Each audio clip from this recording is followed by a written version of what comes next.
hello po. So this area po is 500 square meter po naman. 500. So galing po dito po.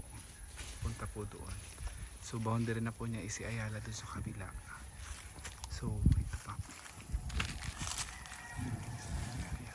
Medyo elevated yung area overlooking. Sa inyo na yung bahay na yun, ma'am? Hindi. Yan po yung bakod. Ay, yung bakod. So ito po yung malinis lamang yung area. Opo, so yan. Then yung right of way naman po siya is pababa. 3 meters lang po yung right niya. So parang dito sa boundary mismo dito. Katabi po niya dito is police po ang owner. So yan. Balik po tayo dito. Thank you so much, ma'am, ha. Katabi ni Vanessa. Para mga...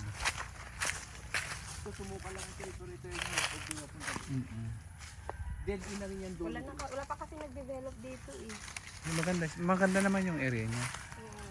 Ayun, ito right away na to, diretso na yan. Oo, diretso rin pala siya. Oh, ito diretso na guys. Straight hanggang doon sa ano. Medyo masuka.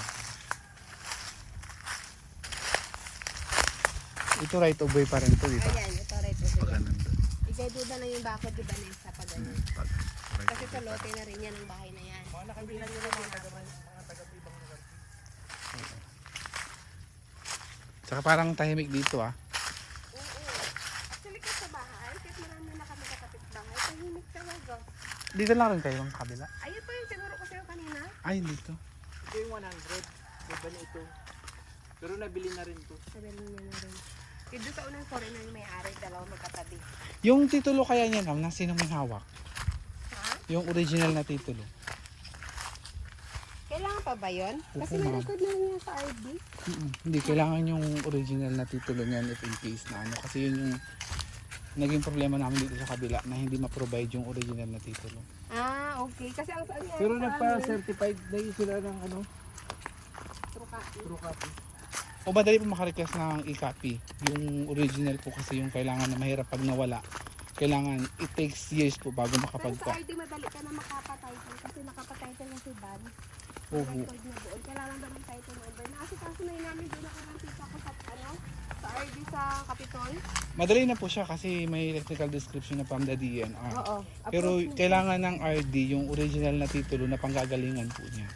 Bago mahati yan dyan, kailangan ng petition para mabawas po siya sa area. Sino si Sarina, ma'am?